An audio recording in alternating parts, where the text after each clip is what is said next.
యనమలకుదురు కట్ట వద్ద భారీ వరద. శివాలయం రోడ్ దగ్గర నుంచి అటు హోసన్న మందిరం వరకు భారీగా వరద అయితే వచ్చేసింది. కట్ట దగ్గరికి అయితే చాలా దగ్గర వరకు అయితే వచ్చింది. కట్ట కొంచెం ఎత్తులో అయితే వరద అయితే ఉంది. సో ఇలాంటైతే ఇలాగే వరద వచ్చినట్లయితే ఈ కట్ట కట్ట తెగి ఇటువైపు కూడా వచ్చే అవకాశం అయితే ఉందని తెలుస్తుంది. ప్రవాహం కూడా ఆ విధంగానైతే వస్తుంది. రైట్, ఇప్పటికే చాలా ప్రమాదం అయితే జరిగింది.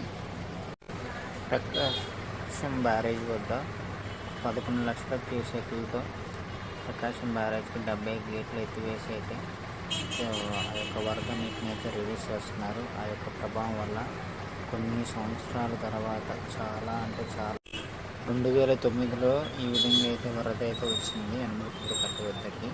అప్పుడు ప్రకాశం